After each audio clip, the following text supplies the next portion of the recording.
Okay, so good morning everyone. Today we will be talking about the language policies and we will see how the language teachers are involved in the implementation of these policies.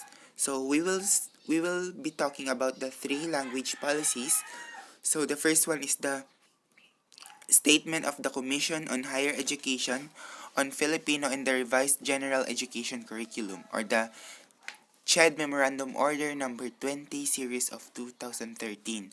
So um I would like to talk about these highlighted ones given by Sir Ariel.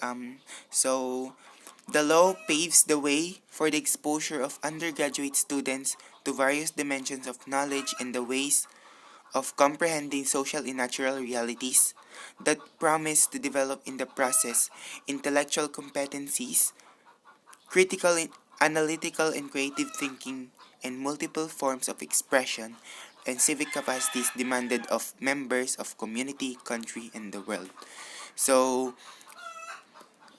producing thoughtful and graduate imbued with the values reflective of a humanist orientation, analytical and problem-solving skills, the ability to think through the ethical and social implications of a given course of action, and the competency to learn continuously throughout life that will enable them to live meaningfully in a complex, rapidly changing, and globalized world, while engaging their community and the nation's development issues and concerns. So my analysis here is that language teachers has a big role in developing their students' skills, especially their um, what they called it. It says here that their critical, analytical, and creative thinking in multiple forms of expression. So through language teachers, it will enable their students to become a student of a globalized world.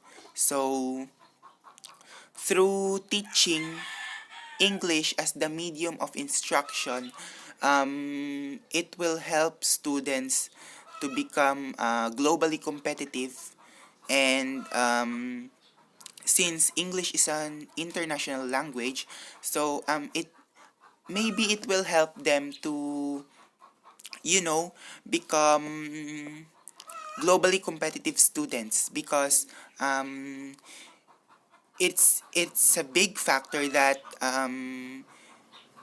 some students here in the Philippines, or some child or children here in the Philippines, their first language is English. So it is a big factor to consider that um, through teaching English as a medium of instruction and through acquiring English as their first language, it will help them to become a student or a child whose um, skills are developed, and um, their competency is considered as a global competency. So the CHED position, in this case, Filipino, through its use in academic discourse, to be properly cultivated, Filipino cannot merely be taught as a subject but must be used in oral and written forms across academic domains, and it contributes to the intellectualization of our national language by using it. So here maybe they see that Filipino are not a language, but or not a language actually, but Filipino, they see here that Filipino must only be used in oral and written forms, not by teaching, or not by using in the subjects. So parang kumbaga nakikita nila dito na yung Filipino language is ginagamit lang siya through oral and written discourse, academic discourse. But, kumbaga, parang, kasi meron yung mga schools ngayon na, um, yung mga schools ngayon na parang, kumbaga, itinuturo yung ibang subjects or yung ibang interdisciplinary subjects like science, mathematics, English, especially English, using Filipino language. So parang kumbaga, hindi enough yon, or it is not enough, or it is not uh, appropriate to use Filipino language in teaching those subjects like science, mathematics, and English. So they are capable of teaching it using Filipino language. So it is not right to teach those subjects using Filipino language, but they must teach it using the international language, which is English. So, hence, Filipino subject or Filipino language can contribute to the intellectualization of our national language by using it. So, um, hindi porke ginagamit natin or hindi porke considered ang Filipino as our national language, kumbaga, yun na yung gagamitin to teach Filipino subjects. Or to teach subjects or interdisciplinary subjects like English, science, mathematics. So, the second order is here.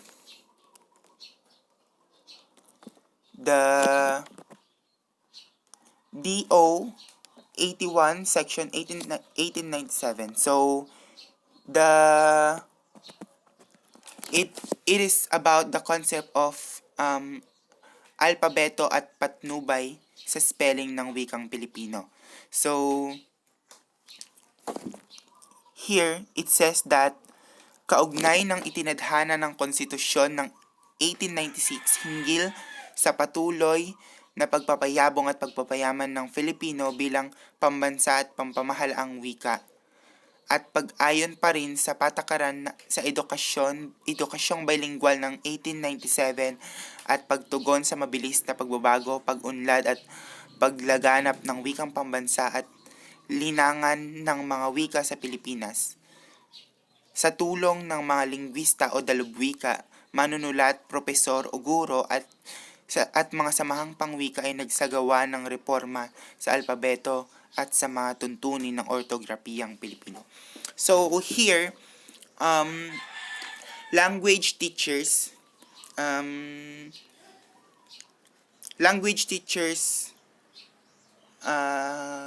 contribute to the implementation of these policies that they must use words or what do you call this one? Language teachers must teach Filipino subjects or language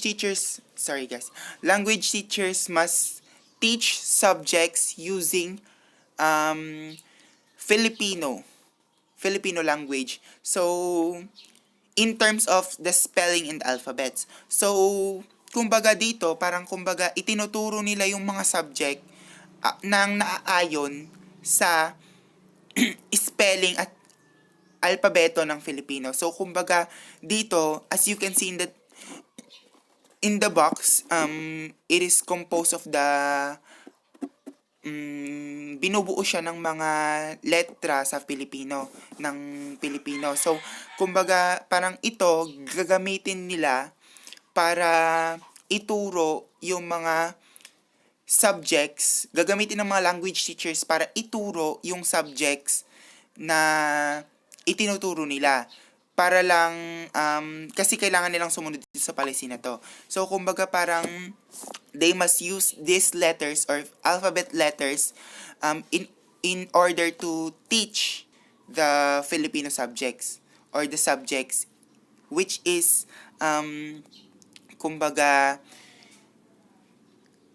composed siya ng mga letters in Filipino. So parang ang role ng language teachers dito is kumbaga sumunod sila dito sa order na to using these alphabets and spelling in Filipino. So kumbaga meron yung mga ibang teachers na itinuturo yung Filipino subjects or itinuturo yung subjects using these letters. So, parang kumbaga yun, nagiging Filipino talaga siya. So, ayun. And the last order is the executive order number 210. So, here, I would like to give my analysis in this highlighted one is the strengthening the use of English language as the medium of instruction also depends on the improvement of the entire educational system, particularly in the training of educators and provision of learning materials and resources. So, here, language teachers or English language teachers contribute to the implementation of this policy through primarily teaching the students the English language as the medium of their instruction. So here the goal of this executive order is to strengthen the use of English language and to improve the entire educational system. So here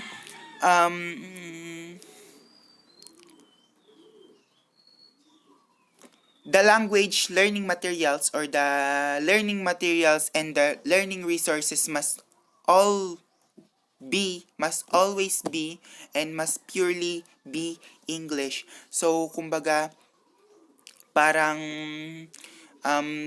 they pursue developing the English competency or the competency of the students in speaking English and learning English. So kumbaga parang language teachers must always use English language inside the classroom and all throughout the discussions to strengthen the English language or the English speaking skill of the students. So the section 2 is the institution of higher education. So institution of higher educations, including state colleges and university, are hereby encouraged to adopt the use of English language as the primary medium of instruction in the tertiary level. So here, language teachers has a big role in teaching the English language in the tertiary level, especially in the state colleges and university. So they help in the implementation of this policy through obeying this executive order. So they are obliged to use English language as their primary medium of instruction, especially in the tertiary level. Why? Because English is a must in a tertiary level, especially in the secondary and elementary education courses. So like what it is said here, kailangan sumunod ng mga state colleges and universities na gamitin yung English language as their primary medium of instruction in order for the students to develop their speaking skills or their communication skills in terms of using English. So it is not just that, but it will also help them to be, like what I said before, to be globally competitive in terms of English language. So there, yun na po yung tatlong tatlong orders on how language teachers help or contribute in the implementation of these policies.